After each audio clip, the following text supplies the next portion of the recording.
What up, guys? What up, fellow lovers of the QB world? How are you doing in this beautiful Monday? Well, it's a Monday for me. Probably when the video comes out, it's gonna be a different day of the week. But whichever day of the week it is, how are you doing, guys?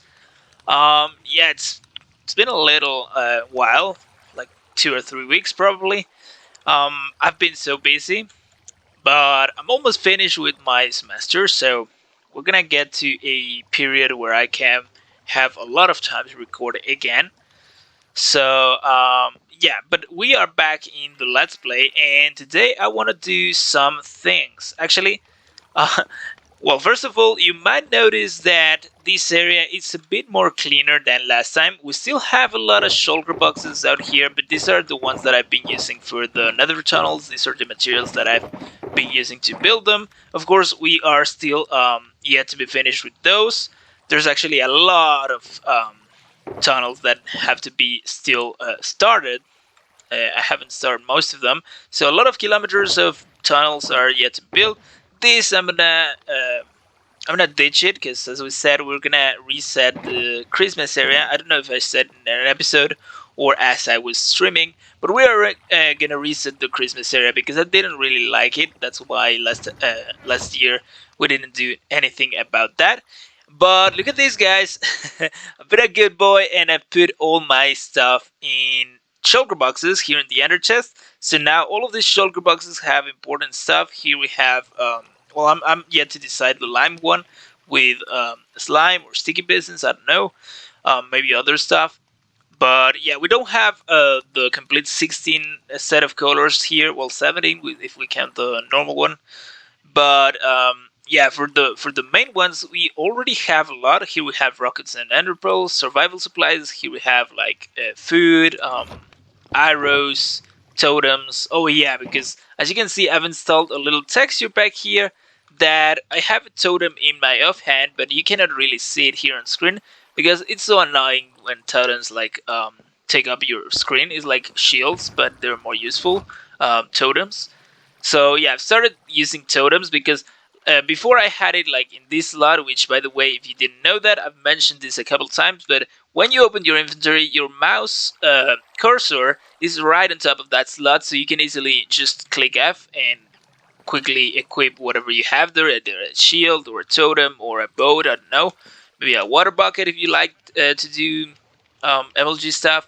But yeah, I used it for a totem, but I never, I never remembered to actually equip the totem when I needed to.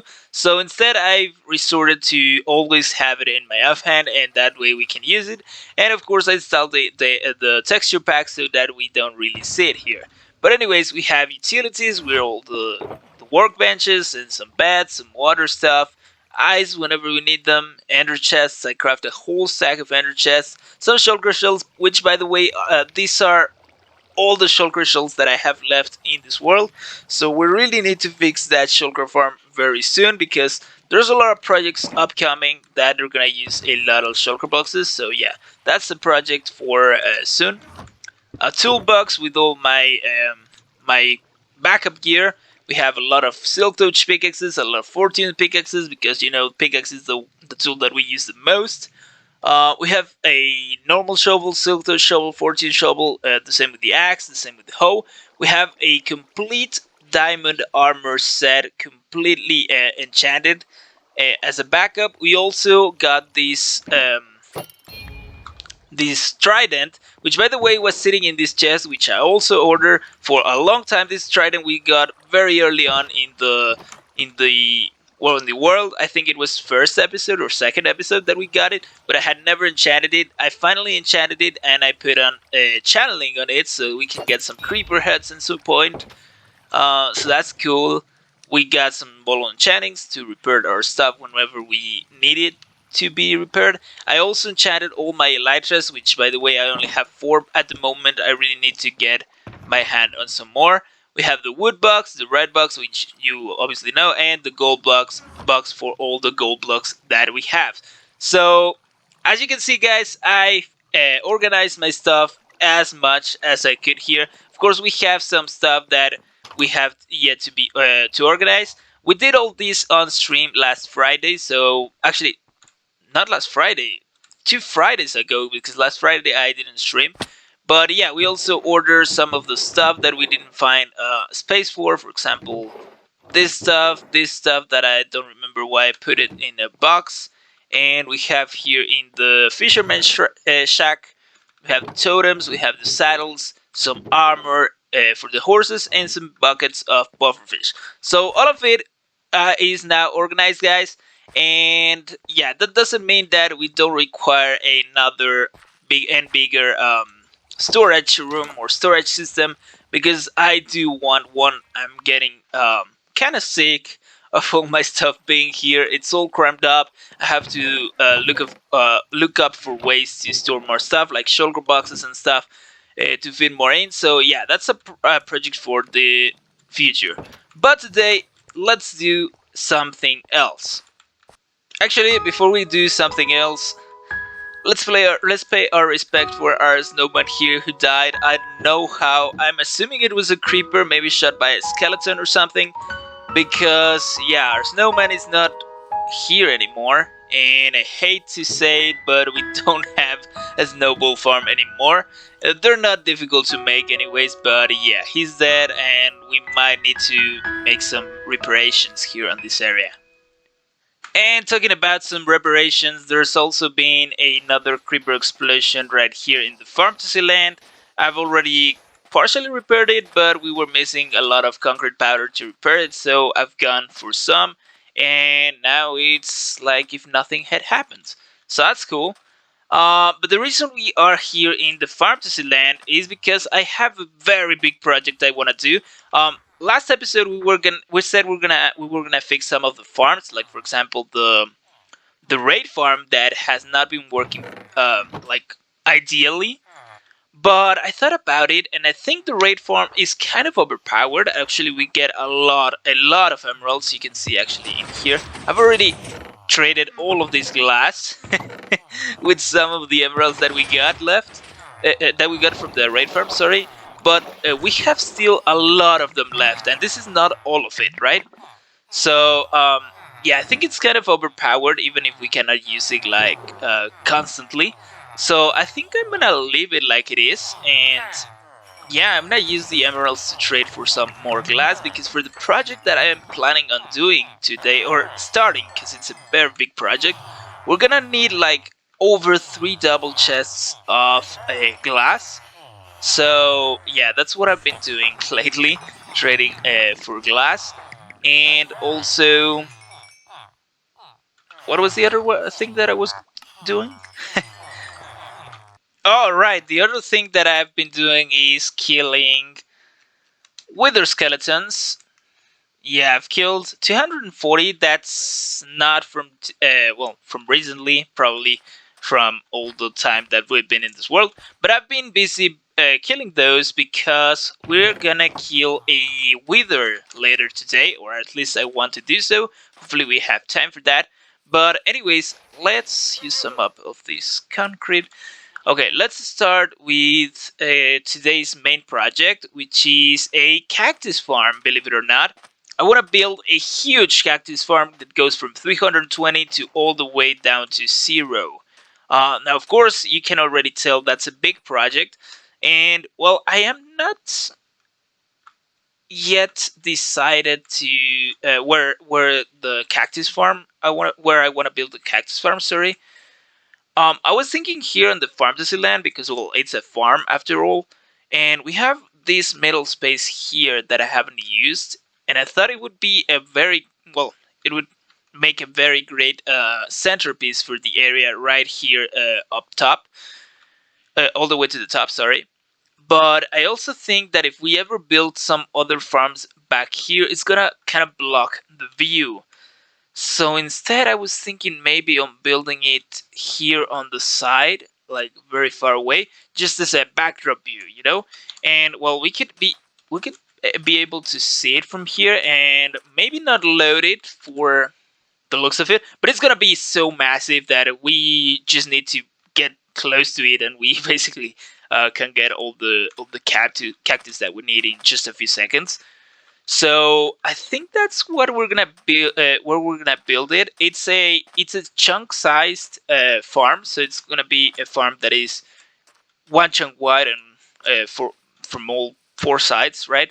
And it's gonna be, of course, the word limit tool. So I think if we build it right here, oh, some lag, right? Because I think I've never loaded that area far away, but I think if we build it somewhere around here, maybe here on the stone, could be a good idea, and it's close enough so that you can see it when you are entering from the area, and basically wherever you are in the pharmacy land, you're gonna be able to see this chunk size farm. So I think we're gonna make a dirt pillar here to mark the beginning of the chunk that we're gonna build it on. And the other thing that I need a lot of, actually I have the schematic, let's land here so that I can show it to you. Have the schematic already done, so we can see the material list. And yeah, this is all all the glass that we need. 362 stacks almost. Stone labs we also need a lot, but I already have all the stone for that. Really easy with all the mining that I've been doing. And spruce fences. So we need a lot of wood. I've calculated. I think it was something as 57 stacks of logs. So I've come here and I want to make an experiment. So I've put modding here and I want to see if the spruce tall trees can actually spread the puzzle on top of mud. Because I know they can do it on moss, but I don't know if they can do it on mud. And it's a good experiment that I want to do. So we're gonna do it right now before the sun sets. Well, it's actually already setting, so we have to be quick about this. All right, so I know the puzzle is gonna spread to dirt, right? But I'm curious if it will also spread. Yeah, it does to the mud. Oh, that was a very short tree. But it does. Okay, that was a cool experiment. I was curious about it. So I'm gonna be planting a lot of these trees, and we're gonna get all the wood that we need this way because our little tree farm that we have over there, it's not gonna be able to provide us with all of the wood very easily. So I've oh, why is this not growing? Yeah, I've decided it's probably better if I grow the trees like in a separate setup with spruce tall trees, and that way we can easily get the wood a bit faster also. Alright guys, so all the wood that we need and actually a little bit more of it has been collected. I had to move the platform from there to here because the trees for some reason were having some trouble to grow over there. So I moved it here, I expanded a little bit so that it would go faster. And it actually didn't take very long for us um, to get the 2 full shulker boxes of logs and a smidge more just in case. Actually, I think we only need up to here, so these 2 shulker boxes and up to here of stacks of logs, but we got a little bit more. Yeah, don't mind how we got those leads. But yeah, unfortunately, I cannot say the same of the glass because I realized I counted it wrong, and we actually didn't need 3.5 double chests of glass. We actually need 7 double chests of glass, so it was double that amount. So yeah, we're yet to collect a lot of glass to trade with the villagers, and actually we are gonna be using lime glass for the cactus farm. The reason why I decided it was gonna be lime glass, sorry, is because we can get that type of dye very easily, and it also combines with the concrete here and with the cactus itself. I'll get into details about how are we gonna get the lime dye later. I think next episode because, as I said, this is gonna be a very very big project. So today I just wanted to start getting the materials and getting the concept in. We already decided where we're gonna build the farm as well, and of course it's gonna be from -64 to 320. So we're gonna have to basically mine a lot of land here. I am rooting to use TNT dupers because it's gonna be fun. Playing with TNT is always very fun, and yeah, it would be a little cool experiment to see how much the TNT can mine and how precise can it do a little box here, a square hole. So yeah, I think that's a project for next episode. I'm gonna do some testing in creative so that we can see how the TNT works and how we can do the TNT dupers precise enough so that the TNT doesn't damage anything else from the landscape. But talking about creative mode, I actually want to go today to another creative world that I have, a testing world, to show you something else. Actually, before we go into the creative mode, I wanted to make a quick stop here in the jungle village to show you a few farms that I've been building off camera. So down here where Ralph is gonna be, it's still a project. It's a still ongoing project that I have done nothing about. But yeah, back here I thought, well, this area is not gonna be very used for anything basically. So why not let's put some useful things down here. So I decided that in this side I would put three little farms that have to do with dripstone. And yeah, they are here. The first one is a clay farm because now we can um, get clay from drying out the mud, and we dry it via some dripstone, pointed dripstone down there that sucks the water from the mud and leaves us with some clay. I've already gotten 2 stacks in a little bit, and yeah, I've left it here. It's always loading while I'm there in the jungle village, so it's perfect. I also built a little lava farm that I've been using to get the lava and cook stuff. And finally, a dripstone farm that is very productive, surprisingly. It's just a manual farm. I have to come here and activate the look at that, it's so funny.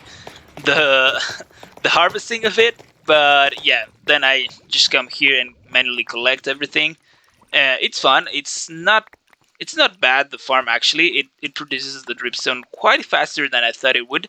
Now I don't know if I had already shown you this in the last episode. I actually forgot, but I think I showed it in the live stream. So yeah, just in case, here is how I collect it, and yeah, I activate all the hitboxes of the items, and it's pretty fun how to watch how the dripstones fall, and sometimes it bounces off the slime blocks, and so it's fun. Anyways, and look at that. We get, with one harvest, a lot of dripstone. We almost got a full double chest. We might use the dripstone later for other projects, but this is a little thing that I wanted to show you.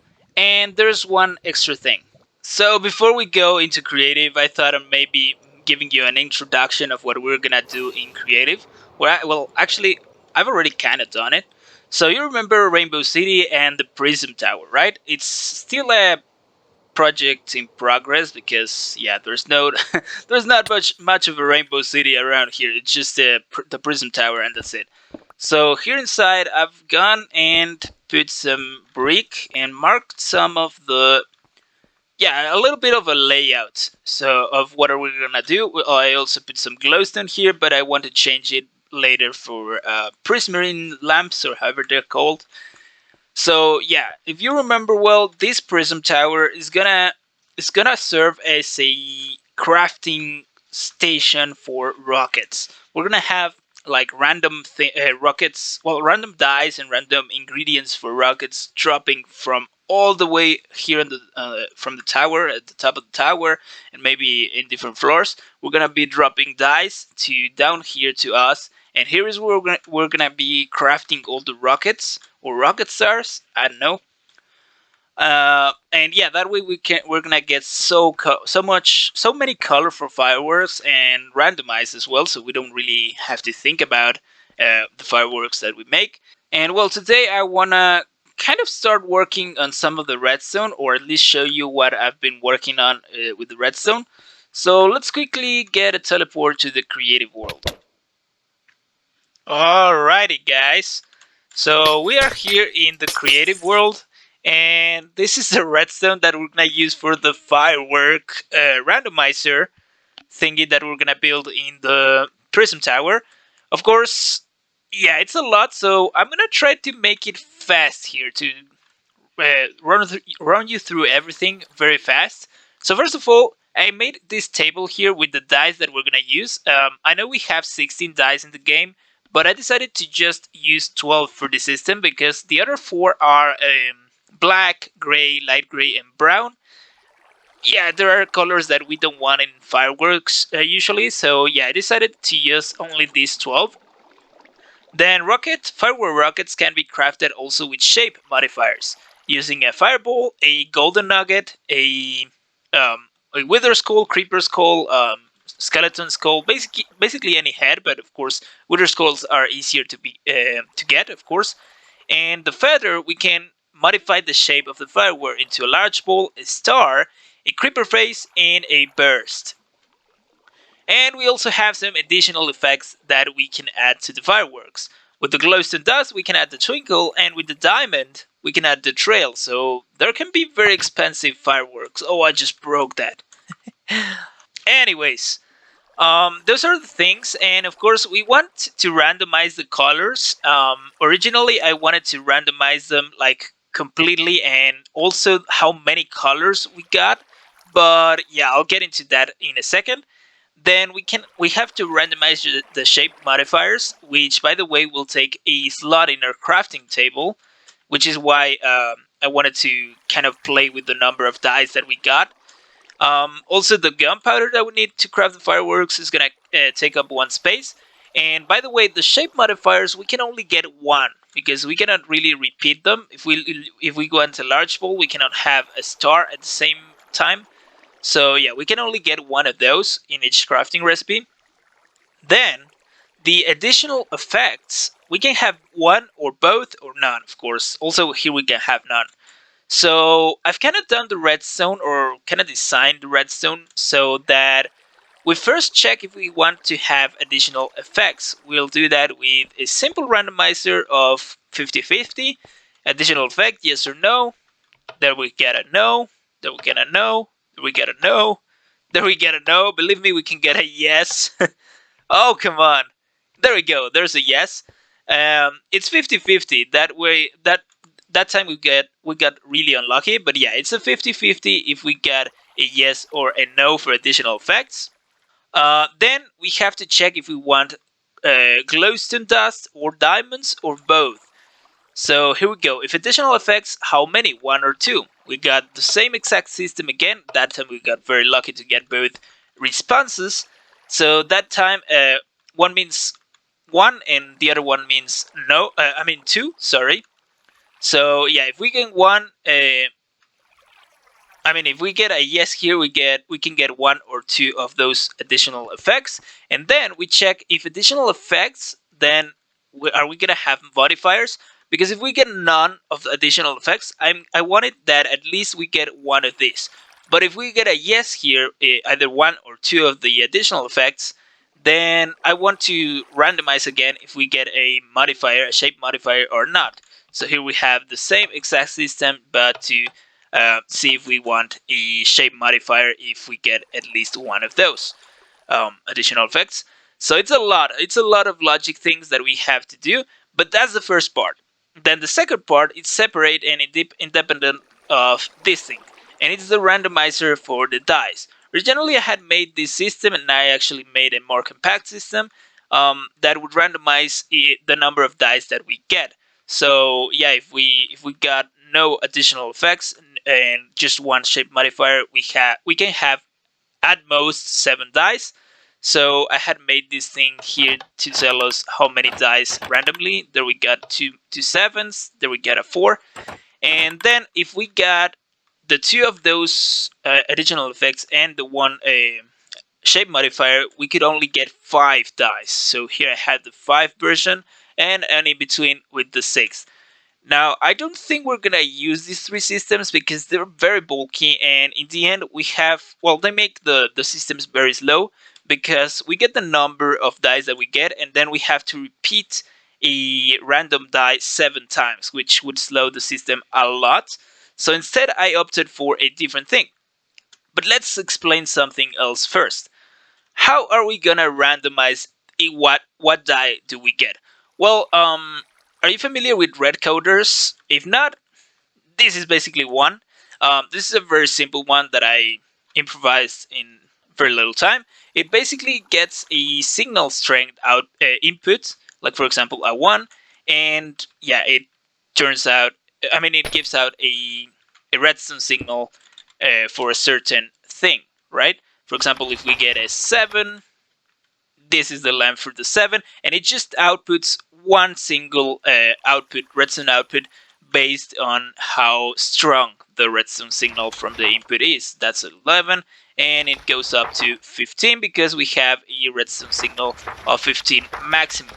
We're gonna use it in the droppers here for the dice, and we're gonna have a randomizer for signal strength, which is something very complex because we have to use shulker boxes. Why I decided to use shulker boxes? Well, because they can become an item, which means that we can store various of them, and then we can randomly select one of those shulker boxes, and each shulker box has a different amount of items inside of it, and that way we can read that signal and basically have a signal strength randomizer. I have one here that has the 12 random, the 12 signals, redstone signals, here in the form of shulker boxes. I had to use 2 dispensers and then a 50-50 randomizer back here, so that we have a real randomizer of the 12 signals, because otherwise we would have a 9, and then if we have storage in an extra dropper, then those would have a less chance of appearing than the other shulkers. It's a bit complicated, but basically I did it like this. And then if we add a button here, we can basically get a random strength signal. For example, that time we got a 1, that time we got like a 6, and yeah, it's basically random. Unfortunately, this was getting very bulky because we would have to add this system and also add it to a red coder. And yeah, in the end, I decided not to use this system, but to use a smaller one here with the less chance of happening. But of course, we are counteracting that less chance since we have 4 systems. So every time we're gonna get 4 dice, we're not gonna play with the 7 randomizer thingy of the dice. So every time we're gonna get 4 dice, that means that we're gonna always craft a firework with 4 dice. Now we have a randomizer for all those 4 dice in each of the sides, which means that we can actually get like a fair probability chance of of getting each of the dice every time. And yeah, this dispenser never looks the same as the other ones, which means that we actually get a fair chance and can counteract against those less odds that we have for the extra dropper. Hopefully I explained that well. I don't think so, but yeah, it's the best I can with the little time that I have to do so. And the red coder, this is the new design. I actually searched the web for some of them. There was this one, and yeah, I didn't like any of them. There were plenty more, but these ones were the more compact ones. I didn't like either of them. I didn't like this one because many lamps turn on as the signal is changing, as you can see. So that wouldn't work for us. So I basically drifted away from this one. Then this one is too bulky. It has a lot of redstone dust going on, but I liked it because it actually it outputs just one signal for every signal strength that we have. So that's very cool. So I attempted to compact both of them combined, and this is what I came up at first. But then I realized I could arrange it in a little different so that we can have it conveniently for the droppers. So here's what I came up here with. Sorry, and this is my own red coder, vertical red coder. It works a charm for what we need. It's not the fastest one, I'll admit, but it works perfectly.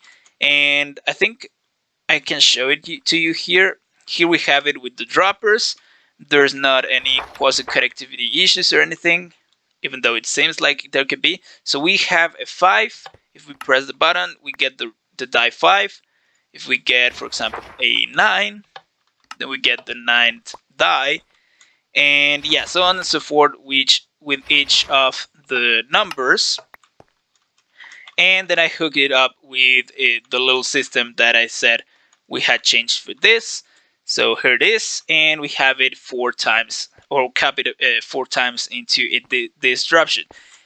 This system is a bit bulky, so if we see it from the top, it's a bit bulky, so it might not fit in the tower perfectly, but I think we can work something out.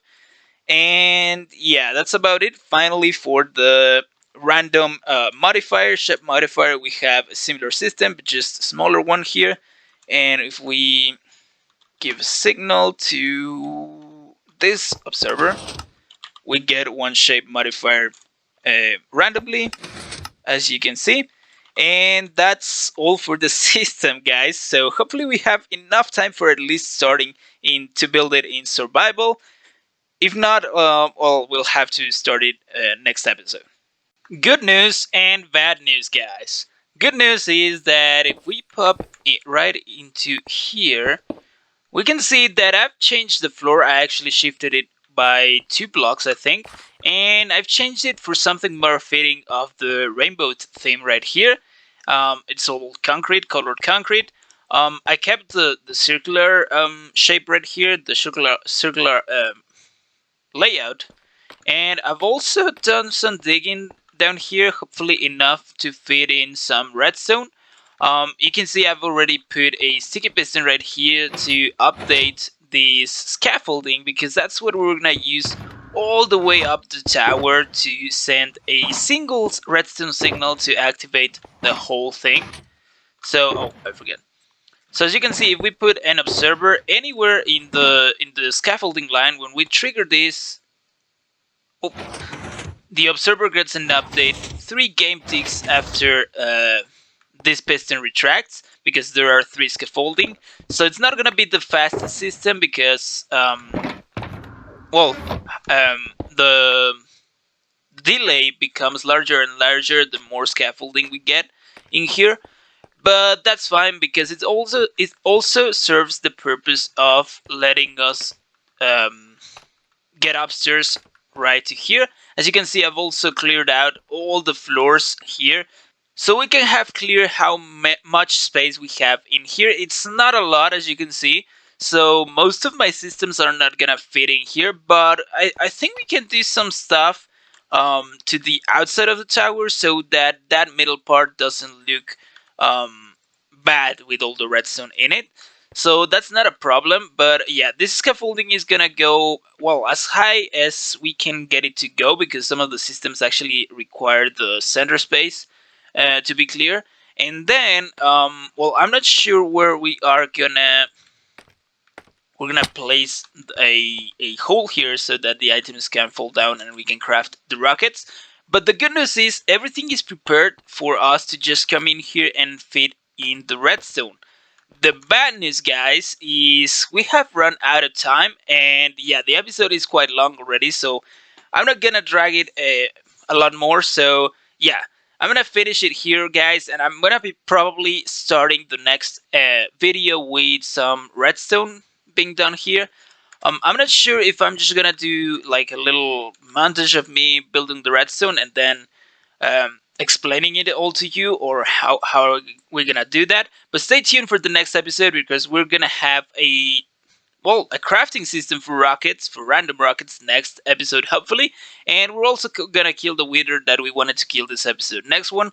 But anyways, guys, that's it for today's video. Thank you very much for watching. Thank you very much for joining us here today. And yeah, if you like this content, please hit the thumbs up. Also consider subscribing to the channel. And yeah, I'll see you in the next one. Goodbye, guys.